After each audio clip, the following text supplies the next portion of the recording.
Bienvenue dans les flashs du Labo des couples. Cet été, j'avais envie de te proposer quelque chose d'un peu différent. Pendant les mois de juillet et d'août, on se retrouve chaque semaine pour un format plus court, plus léger à écouter. Que tu sois sur la route des vacances, au bord de la piscine ou simplement en train de profiter d'une pause bien méritée. Pendant quelques minutes, on va mettre de côté les grands épisodes pour prendre le temps de réfléchir ensemble à une question du quotidien, une question que beaucoup de couples se posent sans toujours prendre le temps d'en parler et que tu pourrais bien être amené à te poser toi aussi pendant tes vacances. Et aujourd'hui, voici la question de ce 6e flash de l'été. Est-ce que c'est grave de s'ennuyer à deux ?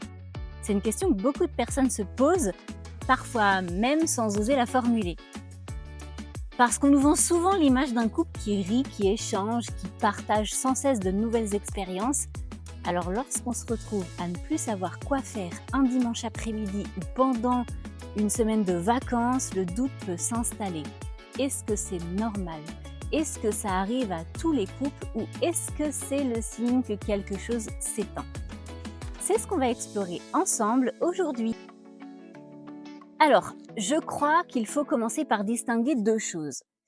La première, c'est l'ennui ponctuel et la deuxième, c'est l'ennui permanent. Parce qu'ils ne racontent pas la même histoire. S'ennuyer de temps en temps, c'est probablement l'une des expériences les plus normales qui soit, même avec la personne qu'on aime. Après tout, on ne peut pas être stimulé en permanence. On ne peut pas vivre des moments exceptionnels tous les jours. On ne peut pas être inspiré, amusé ou passionné à chaque instant. Et heureusement. Parce qu'une relation n'est pas un parc d'attractions, c'est pas une succession infinie de nouveautés. C'est aussi un quotidien, des habitudes, des moments calmes, des moments ordinaires et parfois même des moments où il se passe pas grand-chose. Le problème, c'est que beaucoup de couples interprètent ces périodes comme un signal inquiétant, comme si l'absence d'excitation signifiait automatiquement l'absence d'amour. Pourtant, les deux sont très différents. Je vais même te proposer une idée qui peut paraître surprenante. Parfois, s'ennuyer ensemble peut être le signe qu'on se sent suffisamment en sécurité dans la relation. Parce qu'il existe des couples qui n'ont pas besoin d'occuper chaque silence, pas besoin de parler constamment, pas besoin de remplir chaque minute. Ils peuvent simplement être là, lire chacun de leur côté, regarder un paysage, faire une sieste, partager le même espace sans avoir besoin de se divertir en permanence. Et cette capacité est souvent le fruit d'une certaine confiance. Comme si la présence de l'autre suffisait parfois. Mais attention, ça signifie pas que tout ennui est positif.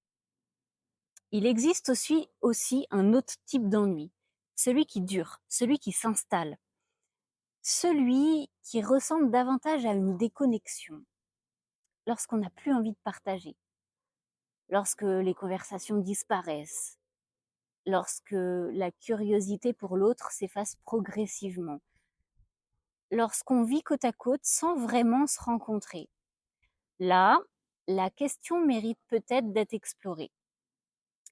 Non pas parce que le couple est forcément en danger, mais parce qu'il peut être utile de se demander ce qui nourrit encore la relation. Et c'est là que je trouve le sujet intéressant. Parce que, au fond, le véritable danger n'est peut-être pas l'ennui. Le véritable danger est parfois de ne plus être curieux de l'autre. Car même après des années, une personne continue d'évoluer, de changer, de découvrir de nouvelles choses, d'avoir de nouvelles envies, de nouvelles réflexions.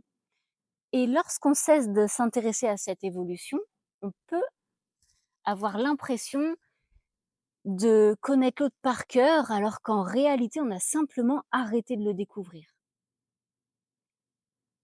Une autre façon de voir les choses aussi, si l'ennui n'était pas toujours un problème à résoudre, et si parfois il était simplement une invitation à ralentir, à sortir des écrans, à retrouver un peu de spontanéité, à se poser une question différente.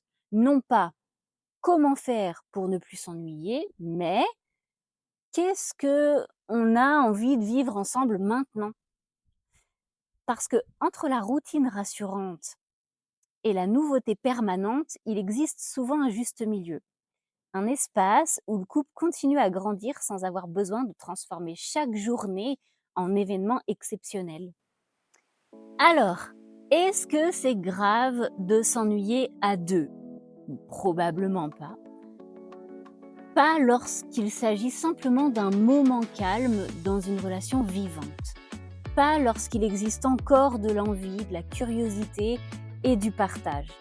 En revanche, si cet ennui ressemble davantage à une déconnexion durable, il peut être intéressant de se demander ce qui manque aujourd'hui à la relation. Avant de terminer ce flash du labo, je te laisse encore une fois avec une question. Quand est-ce que tu as découvert quelque chose de nouveau sur ton partenaire pour la dernière fois? Parce qu'au fond, ce n'est peut-être pas l'ennui qui éloigne les couples, c'est parfois le fait de croire qu'il n'y a plus rien à découvrir. Merci d'avoir écouté ce nouveau flash du Labo des couples.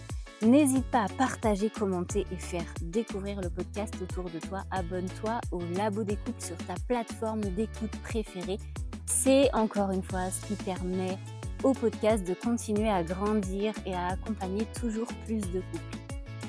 Moi, je te retrouve la semaine prochaine pour un nouveau flash de l'été. D'ici là, prends soin de toi et de ton couple et à très vite dans le Labo des couples.